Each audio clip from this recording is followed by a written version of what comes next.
안녕하세요.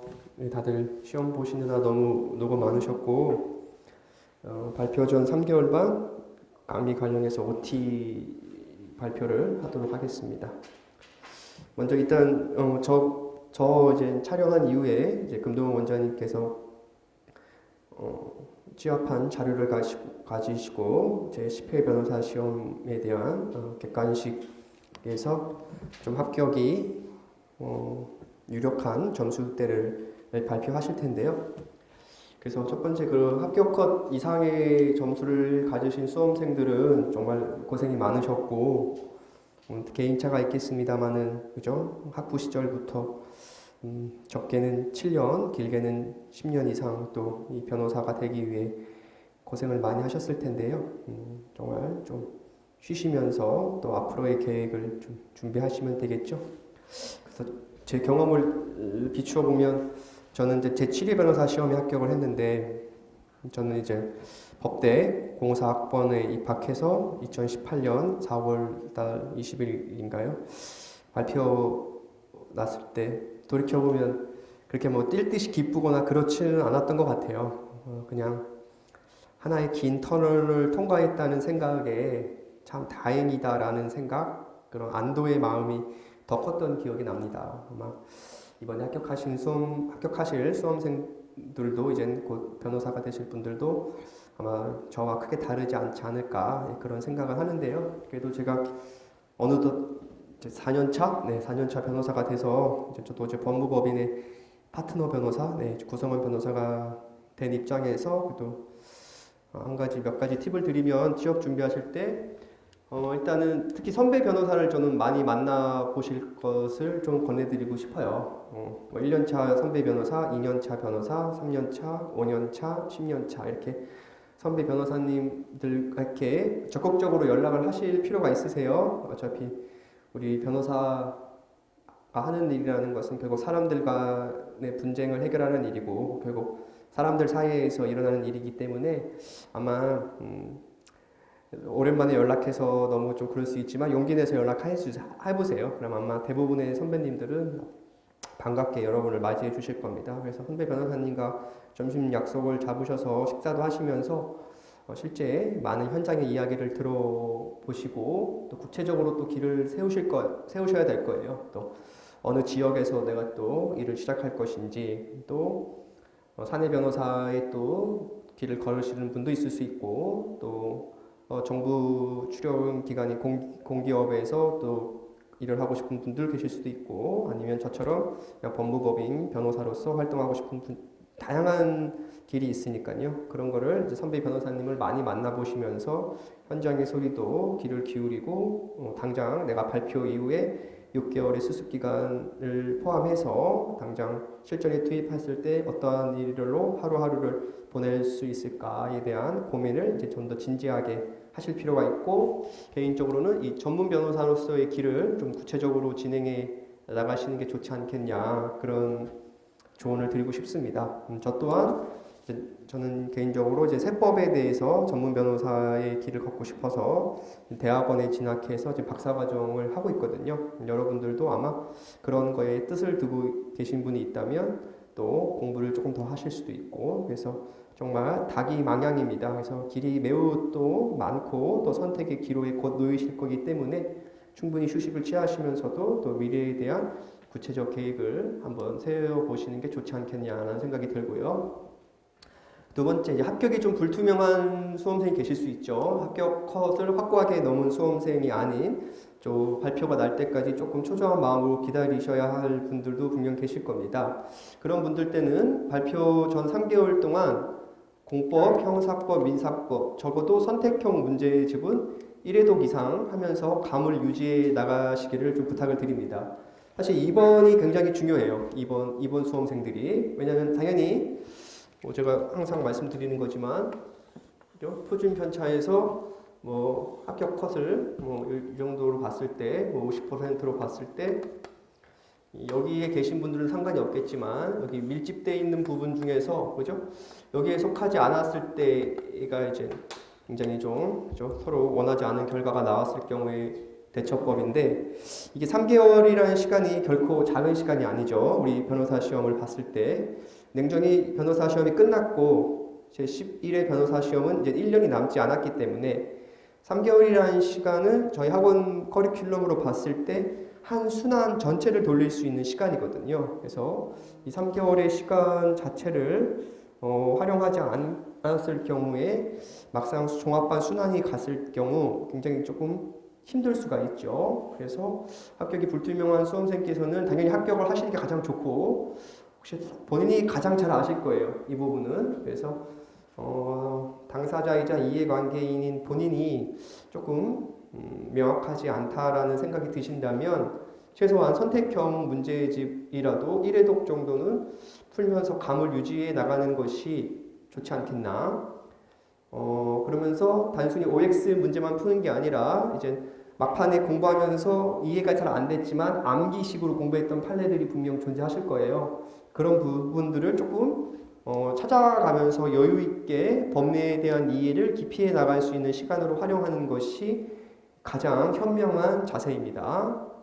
이 3개월 동안 아무것도 안 하거나 너무 푹 책을 놔버리면 합격했으면 당연히 문제가 되지 않지만 합격이라는 결과가 나오지 않았을 경우에 또 이제 멘탈이 붕괴돼서 멘탈을 회복하는 데 또 시간이 있거든요. 그러면은 부랴부랴 종합반 등록해서 1순환 커리큘럼에 따라가면 파이널까지 굉장히 좀 버거우실 수 있어요. 그래서 이 3개월 동안의 감을 유지해 놓으면 좀 좋지 않은 결과가 나왔을 때 마음을 추스리시고 바로 다시 또 수험생으로서 실전 모드에 갔을 때 상당히 종합반에서 상위권 성적을 유지해야 그 다음 성적도 유지하고 그 성적이 끝까지 가는 경우가 굉장히 많습니다.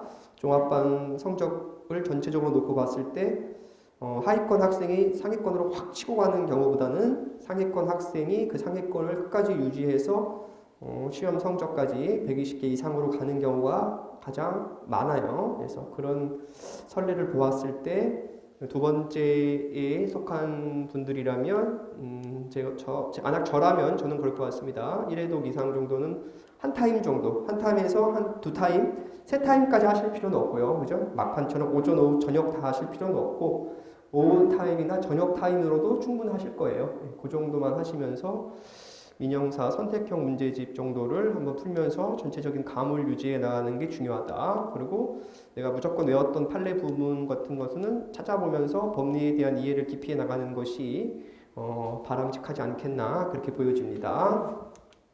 두 번째, 이제 냉정히 바로 이제 11회 변호사 시험을 준비해야 되는 수험생분들이 계실 거예요.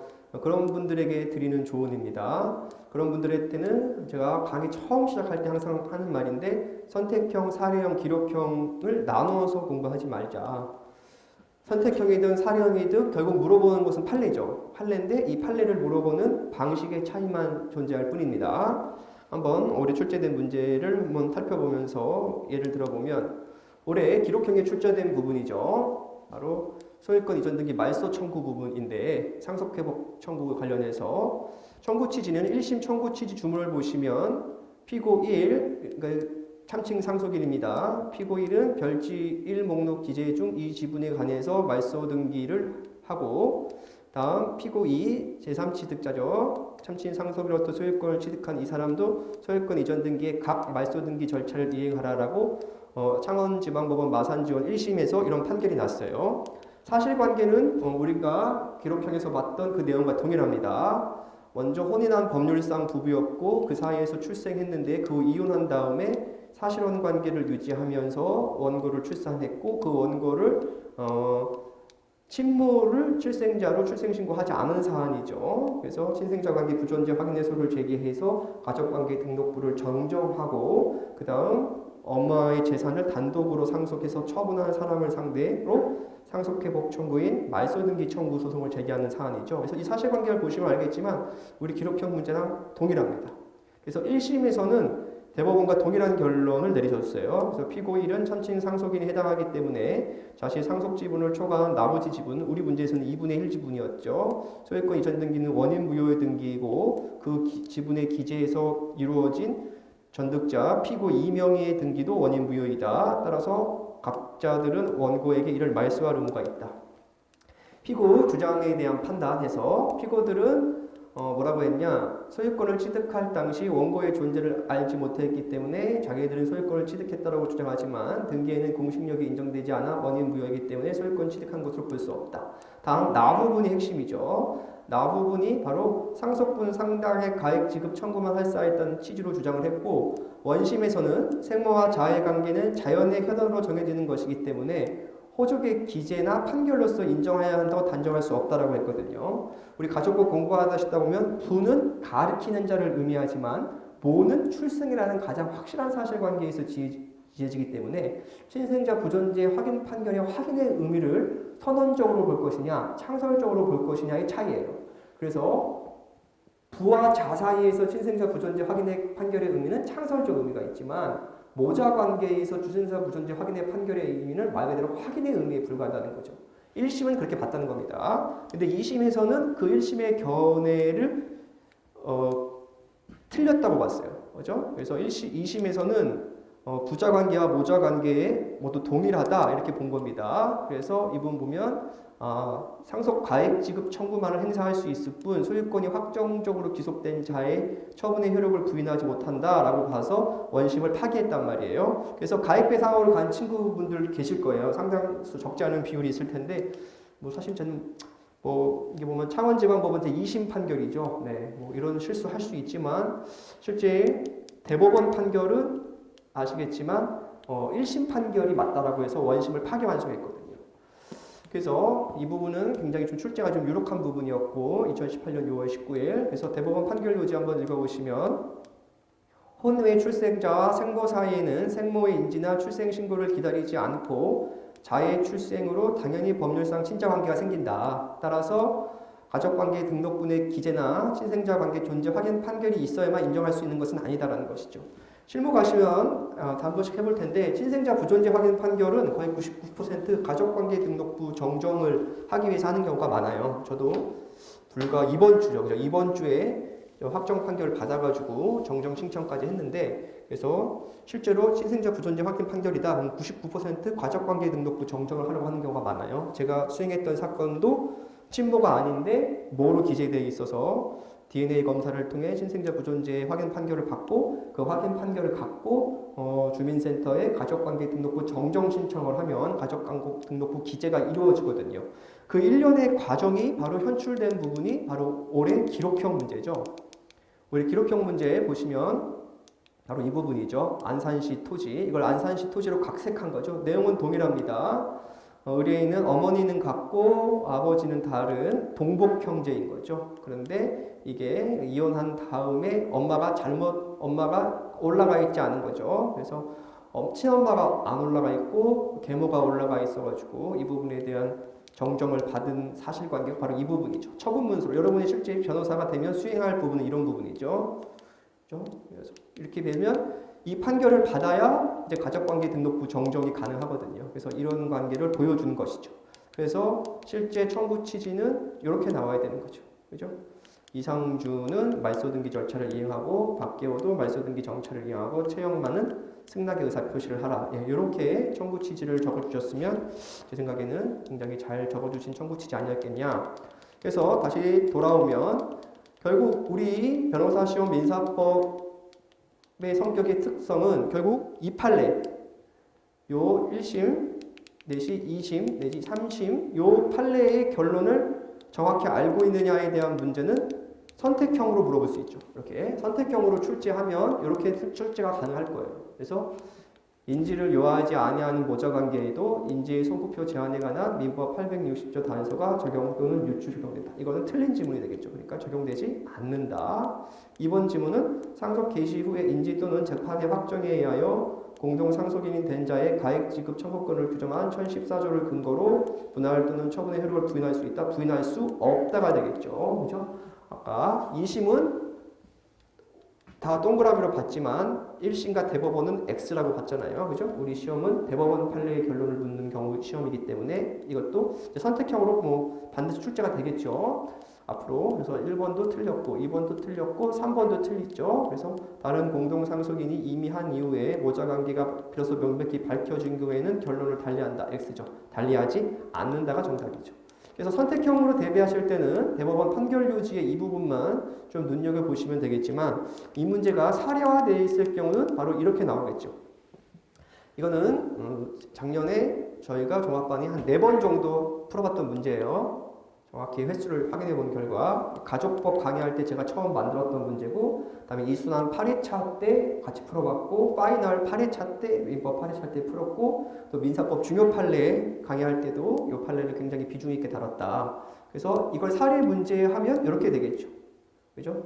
사례 문제하면 그래서 문제는 B가 A와 C를 상대로 한 소유권 이전 등기 말소 청구에 대한 법원의 판단을 근거와 함께 서술하시오. 그래서 실제 이번에 시험 보신 종합반 수험생이 요 기록에서 요 문제를 보고 다른 건 몰라도 소송물이 소유권 이전 등기 말소 청구라는 거에 대한 확신이 있었기 때문에 답변서에 대해서 가액 배상을 구할 수도 있다라는 이런 함정에 빠지지 않고 문제를 풀 수 있었다 그렇게 말씀해 주셨거든요.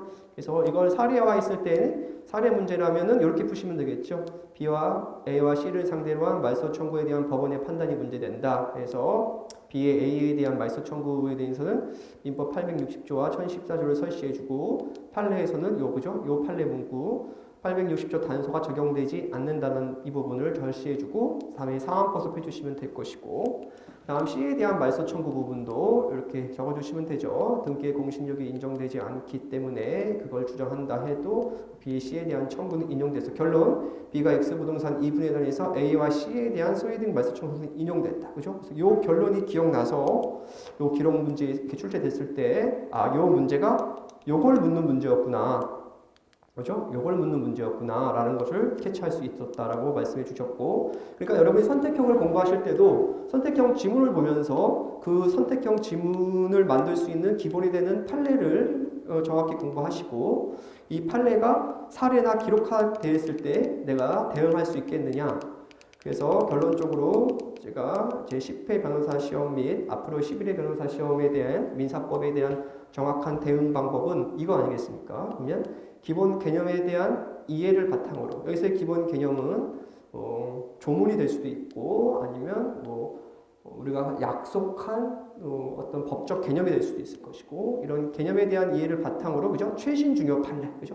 요 앞에 최신 중요 판례죠. 최신 중요 판례에 대한 이해도를 높이기 위해서는 판례 전문을 읽고 선택형, 사례형, 기록형으로 물어보는 방식의 차이에서 오는 체감적 이질감을 좁히기 위한 끊임없는 연습이 민사법을 준비하는 가장 정직하고 정확한 방법이다. 그래서 결국 묻는 것은 판례였잖아요. 그죠? 근데 이걸 물어보는 방법의 차이가 있을 뿐이죠. 선택형으로 물어볼 수 있고 사례로 물어볼 수 있고 기록으로 물어볼 수 있다. 그래서 이 물어보는 방식의 차이에서 오는 이질감이 분명히 있어요. 그죠? 같은 판례지만 그죠? 같은 판례지만 요 판례 같은 판례였지만 대법원 요 2018-1049 같은 판례였지만 요 판례를 선택형으로 물어볼 경우에는 이런 유형으로 출제될 것이고 사례형으로 출제되면 이렇게 구현될 것이고 10회 변칙처럼 기록형으로 출제되면 이렇게 출제될 것입니다. 그죠? 그래서 이렇게 이질감을 좁히기 위한 공부를 해야 된다. 근데 가장 좋은 방법은 역시 판례 전문을 계속해서 반복해서 읽고 선택형으로 출제된다면 이게 사례형으로 변형됐을 경우 내가 제대로 쓸 수 있는가. 기록형으로 나왔을 경우 상담일지에서 정확히 이 사례에 관한 건지를 내가 캐치할 수 있느냐. 본인에게 계속 자문하시고 연습을 하셔야겠습니다. 그래서 이런 체감적 이질감을 좁히기 위한 끊임없는 연습, 그죠? 이것만이 민사법을 준비하는 가장 정직하고 정확한 방법 아니겠느냐, 네, 그렇게 생각이 듭니다. 그래서 이번 변시에 대한 분석은 이 정도 됐고요. 그래서 이제 3개월 반, 이제 당장 월요일부터 시작할 텐데, 6시 반부터 10시까지 이제 진행할 것이고, 주교재는 이제 컴팩트 변시 민법 강의라는 교재가 지금 준비 중에 있습니다. 그래가지고 아직 시중에 출판되지는 않았고요. 그래서 수업 시간은 제가 과제본 형태로 제공을 했고, 그다음에 이제 출간 이후에는 정식 교재는 우리 종합반 학생들에게 무료로 제가 증정하려고 하고 있습니다. 이 변시 민법 강의 교재는 좀 시중 교재와는 달리 개념편과 판례편으로 나누어서 지금 서술하고 있습니다. 그래서 개념편은 조문과 기본에 관한 법리에 관한 이해를 간략하게 하고 다음 판례 편에서는 판례에 대해서는 판례 전문에 관해서 살펴볼 수 있게 그렇게 지금 교재를 구성하고 있습니다. 뭐 부교재료는 지금 시중에 나와 있는 거죠. 학연출판사에서 출간된 사례집을 활용하려고 하고 있고요. 그다음에 기록 부분은 지금 인쇄 중에 있는데 학연출판사에서 제가 이번에 새로 출간했습니다. 컴팩트 변시 청구별 민사기록 연습이라는 책을 새로 썼는데요. 이게 뭐냐면 이젠 변호사 시험이 분석해 보면 구회 변시부터 계쟁물별로 출제하는 형태를 거의 확고하게 지금 취하고 있어요. 그렇죠? 원래 변시 초창기 문제를 분석해 보면 그렇지 않거든요. 그러니까 상담 일지가 그냥 쭉 있어요. 상담 내용이 지금 이렇게 계쟁물별로 분류하고 있지 않거든요. 근데 구회 변시부터는 확고하게 계쟁물부터 분류하는 형태를 취했고 7회 변시도 그 형태를 유지하고 있습니다. 이렇게 출제하는 이유는 두 가지 이유 때문에 그래요. 채점자와 출제자 이 둘을 위해서 죄송합니다. 수험생과 채점자 이 둘을 위해서 그렇습니다. 왜냐하면 상담 내용을 계쟁물대로 분류하지 않고 출제하게 될 경우 계쟁물에 따라서 메모를 작성하고 피고별로 소송물을 다시 재분류해야 되는 과정이 필요해요. 그러면은 2번 정도 메모를 좀 수정해야 되는데 그 과정에서 굉장히 시간이 오래 걸리고 또 시간이 다급한 수험생들께서 그런 메모를 깔끔하게 작성하지 않고 바로 답안을 작성하는 경우가 많거든요. 그렇게 되면 둘 다 힘들어요. 수험생은 수험생들도 힘들고 채점자는 채점자들도 힘듭니다. 소송물을 찾아서 채점해야 되거든요.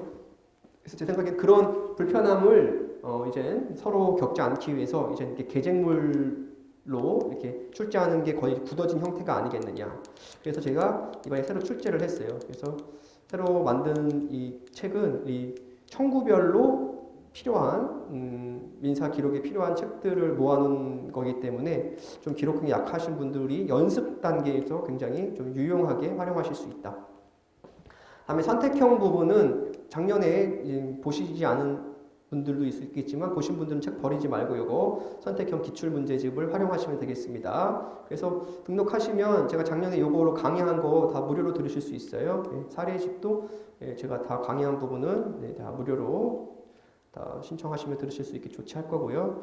그래서 강의는 이렇게 준비하려고 합니다. 먼저 이렇게 총 30회차로 지금 민법을 구성하고 있고 민법 총칙의 경우 먼저 사례집을 풀고 다음 개념을 같이 한번 정리한 다음에 이렇게 시험을 보려고 해요. 미니 테스트 볼 때는 선택 사례 기록형을 다 보려고 합니다. 그래서 선택형은 당연히 민총에서 내고 사례도 민총에서 내고 기록도 민총 쟁점에서 출제를 하겠습니다. 그래서 다음 시간에 책점 단평하고 또 좀 개별 상담이 필요한 수험생에게는 개별 상담을 해서 단원별 완전 학습이 이루어질 수 있도록 좀 도움을 드리고자 합니다. 그래서 민총은 이렇게 진행하고요. 물권도 이렇게 진행하고 채점, 체각 이렇게 진행하려고 하고 있습니다.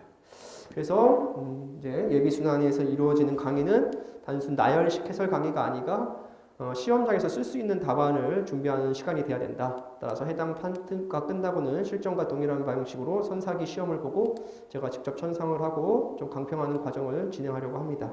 그래서 아직 3개월 반에는 등록 학생이 종합반 정규 과정에 비해서 조금 적은 학생이 등록을 하시기 때문에 좀 채점이나 정삭 강평에서는 조금 좋은 양질을 제공해 드릴 수 있지 않을까 싶습니다.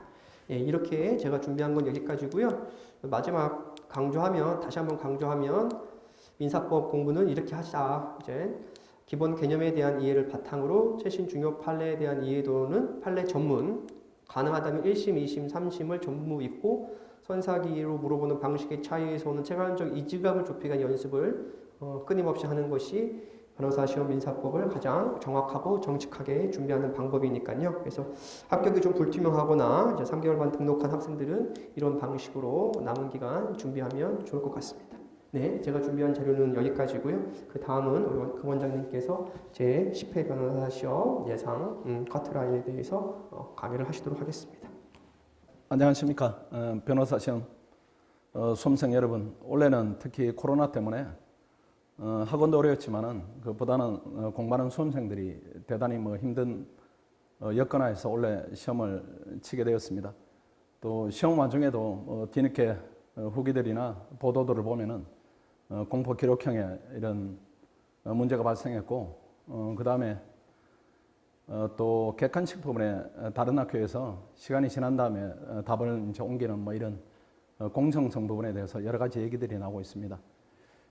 공포 기록형 문제는 지금 오늘 보도를 보니까 수사가 진행 중이다 이런 말이 있으니까 일단 뭐 주사위는 던져진 상태고 그런 수사 결과에 따라서 그 시험에 대한 뭐 무효가 진행이 될지 아니면은 다른 공정한 조치가 수반이 될지 이런 부분들은 지켜보는 게 많지 않는가 이렇게 생각합니다.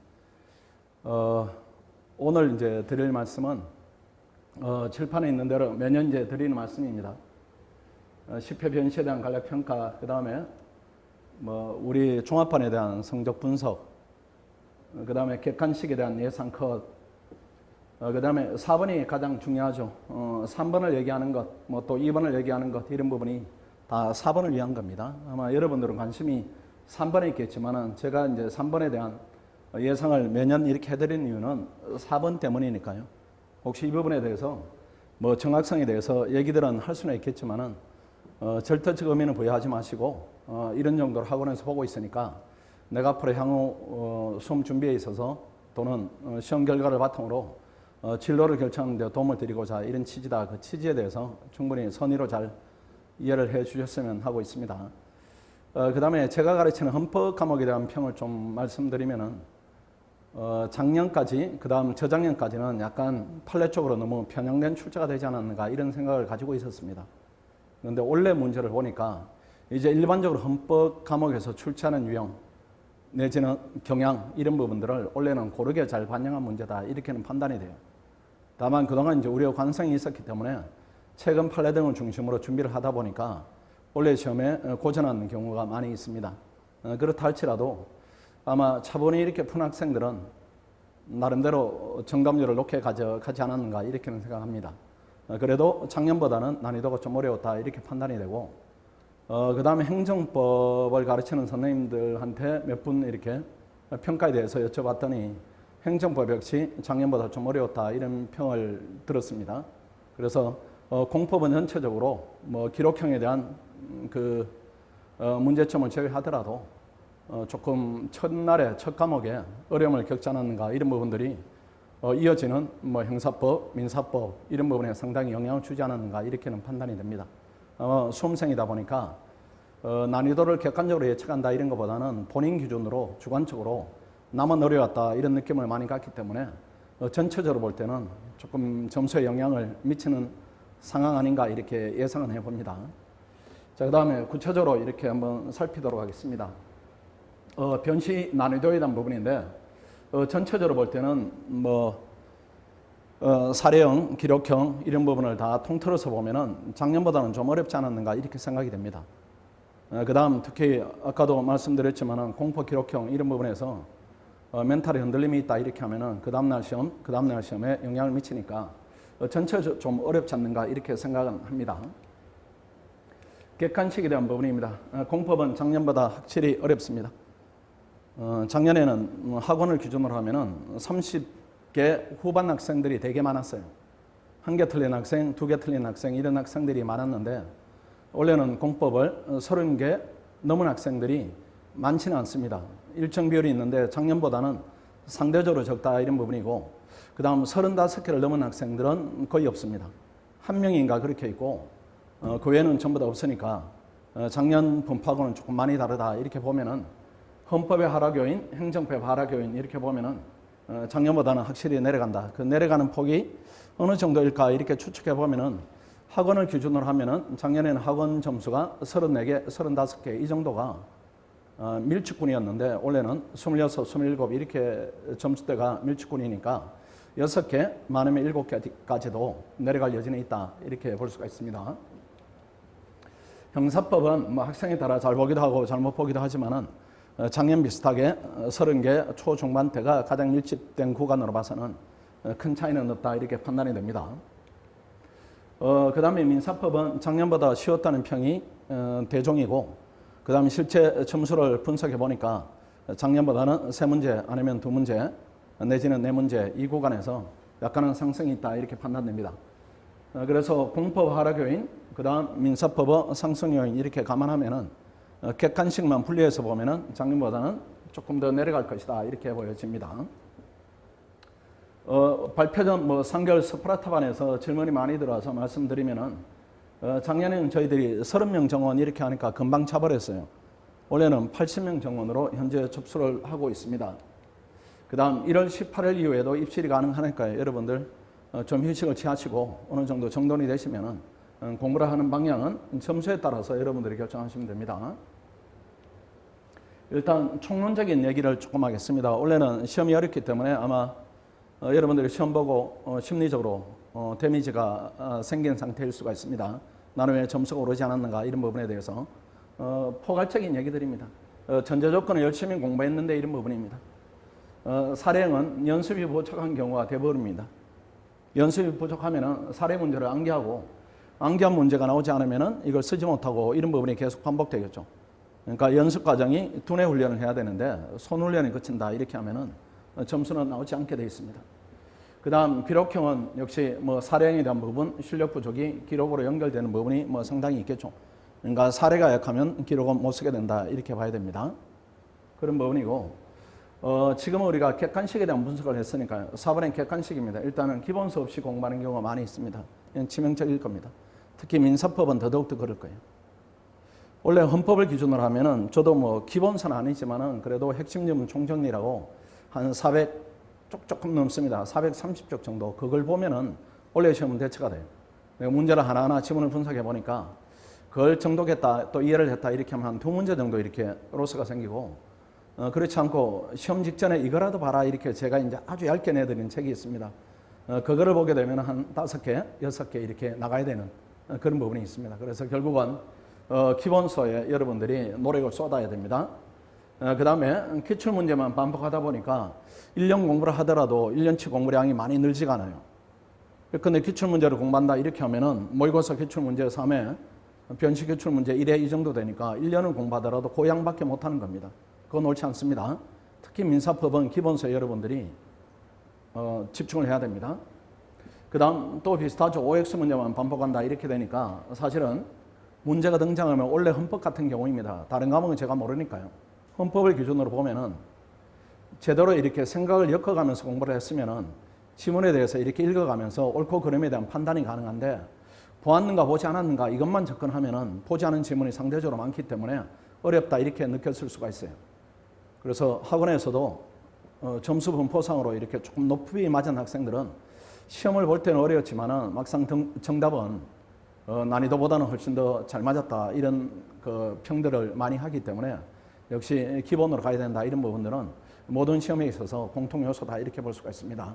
특히 암기장으로 접근하거나 기출 문제만 반복하거나 이런 부분들은 패착으로 이어질 가능성이 높습니다. 그런 부분 주의하셔야 되고 나중에 이런 부분에 대해서는 기회가 있으면은 또 변호사 시험 발표가 나면은 훨씬 더 구체적으로 그때는 말씀을 더 드리겠습니다.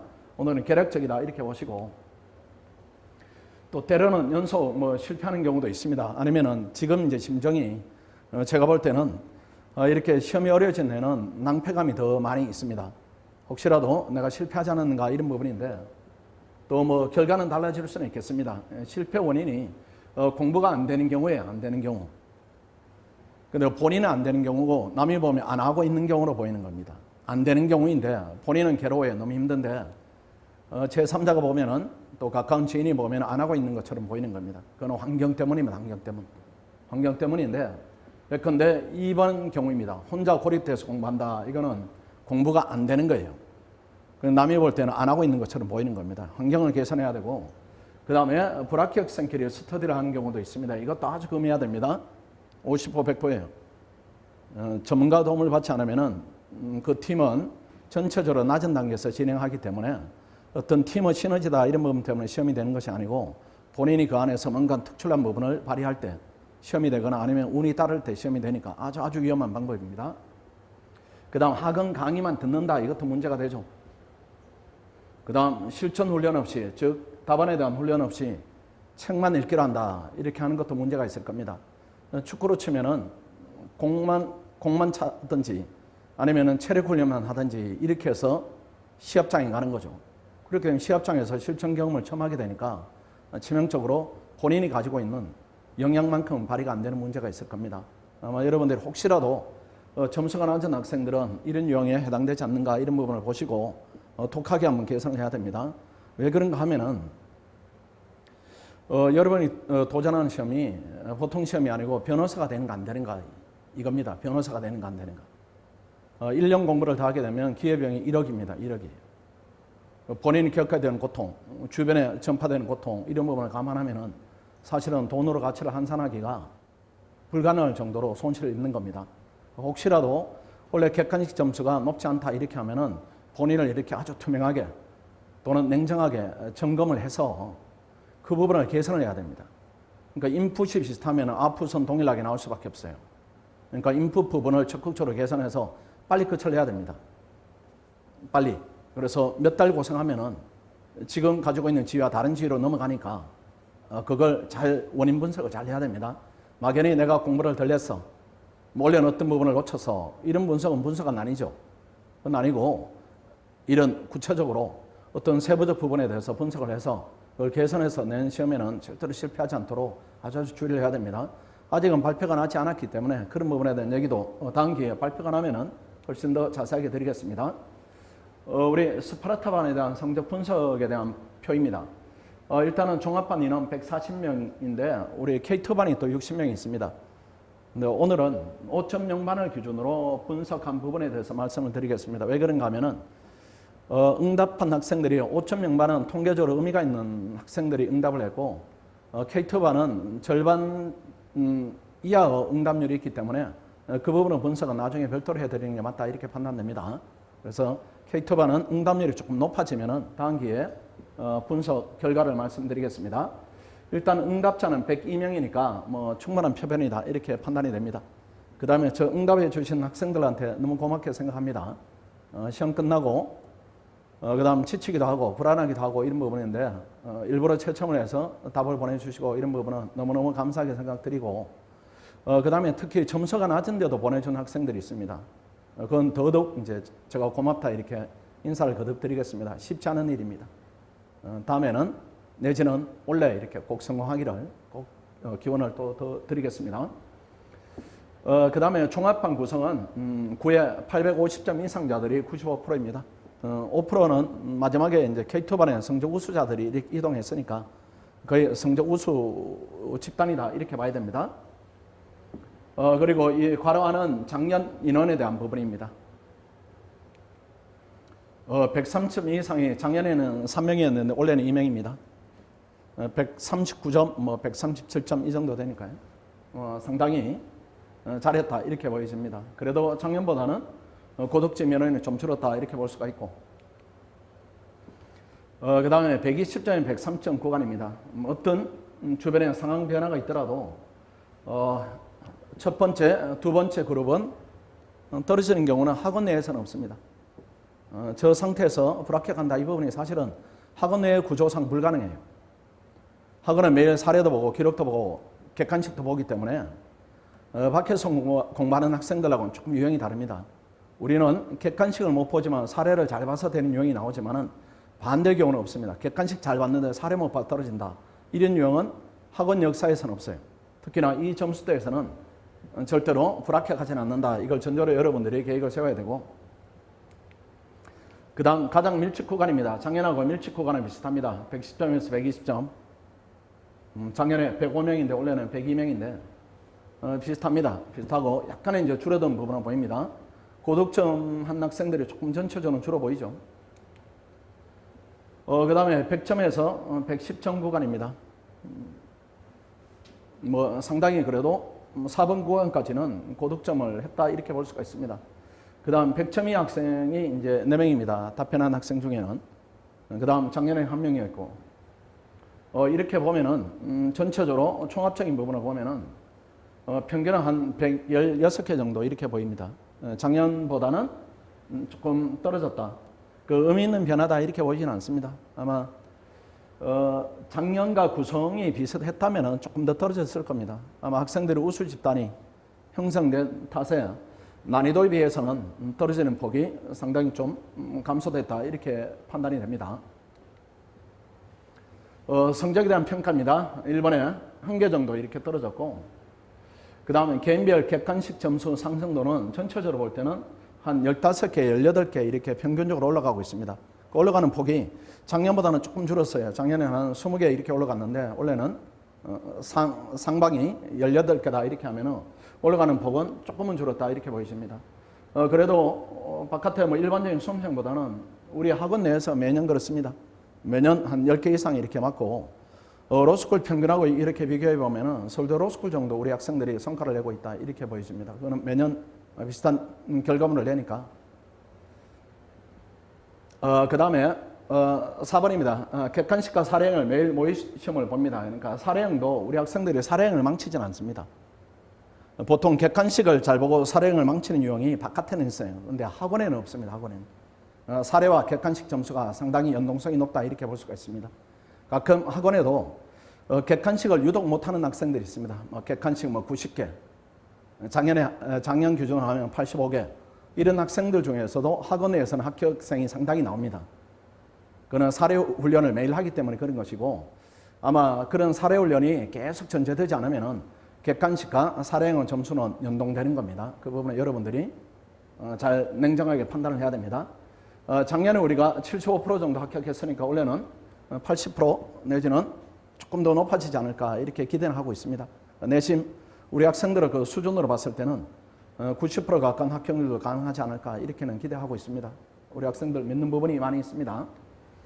그다음 왜 이렇게 이제 우리 학생들이 대부분 우리가 우수 학생을 확보했다 이렇게 하지만은 사실은 자질 측면에 우수한 것이고 사실은 작년, 재작년, 그 재작년에 변시에 실패했던 학생들입니다. 그러니까 처음에 이렇게 합격하는 학생들보다는 상대적으로 시험에 대한 실패 경험이 많은 3시, 4시, 5시가 주축입니다. 그 상태에서 850점이다 이렇게 되니까 상대적으로 성적 우수 학생들이 확보되었다 이렇게 보여지고 그래도 이 학생들이 객관적으로 볼 때는 아직은 법에 대해서 높지 않은 상태다 이렇게 봐야 됩니다. 시험이 안 되는 학생들이니까. 어쨌든 열심히 시킵니다. 열심히 시킨다. 반대로 학생들이 열심히 한다 이런 의미로 이해하시면 됩니다. 역으로 이렇게 생각해 보십시오. 우리 학생들을 모집할 때 학생들이 꼭 묻는 부분이 내가 여기서 열심히 하면 될 수 있나요? 이런 질문을 많이 해요. 많이 하는데 역으로 제가 한번 여쭤보면은 우리가 아침 9시부터 시험을 보는데 9시에 나오는 학생 없을 것이고 7시나 8시 학생이 옵니다. 8시로 평균 잡으면은 밤 11시 반까지 또는 12시까지 공부합니다. 그걸 매일 해요. 매일 시험 보고 스터디하고 또 주말에는 기록형 특강을 듣고 또 시험을 보고 이걸 1년을 한다 이렇게 가정을 해보십시오. 또 변호사 시험 준비하는 기간이 8개월이다 이렇게 하면 8개월 동안 매일 하는 겁니다. 그럼 되지 않겠어요? 그렇게 하니까. 그런 겁니다. 그래서 학습 강도가 어마어마하게 높습니다. 그러면은 또 의문이 들 수는 있어요. 그 학습 강도를 견딜 수 있습니까? 이렇게 하는데 다 같이 하니까 견디는 겁니다. 학생들이 충분히 견뎌요. 그러니까 열심히 하니까 성적이 잘 나온다 이렇게 봐야 됩니다. 그러니까 치열한 경쟁 구조가 있어요.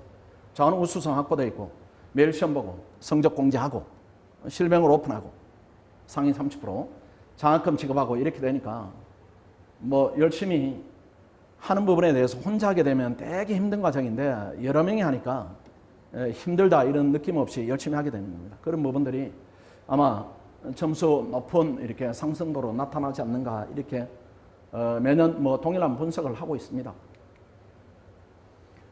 객관식 예상 컷에 대한 얘기입니다. 이 부분은 이제 서두에도 말씀드렸지만은 이거는 일응어 기준입니다. 일응어 기준이고 여기에 정확도다 이런 부분에 대해서는 뭐 틀릴 때도 있고 맞을 때도 있고 이런 부분인데 대략적으로 그래도 어느 정도 객관적 기준으로서 역할은 하지 않았는가 이렇게는 생각합니다. 그리고 이 부분에 대해서 아까 말씀드린 대로 절대적 가치를 두지 마시고 내가 저기에 해당하니까 또는 나는 위니까 나는 아래니까 앞으로 행동을 어떻게 해야 되는가 향후 계획에 대한 기준으로 삼아야 됩니다. 학원에서 보기에는 하락 요소들이 있다 이렇게 봅니다. 작년에 한 102개, 103개 이렇게 봤다면은 서너 개 내지 뭐 두세 개 이렇게 내려간다고 보면은 100개대로 올라가기는 조금 힘들지 않은가 이렇게 보여져서 학원에서는 99개를 기준으로 플러스 마이너스 1개 정도 이렇게 하면은 그래도 객관식에서는 낭패 보지 않았다 내지는 이것 때문에 불합격하지는 않겠다 이런 점수로 보는 겁니다.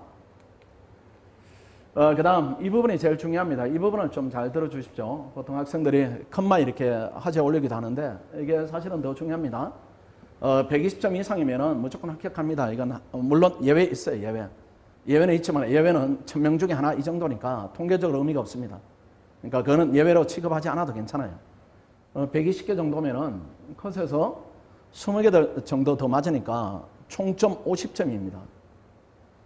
그걸 완전히 날릴 정도로 다른 걸 못 본다.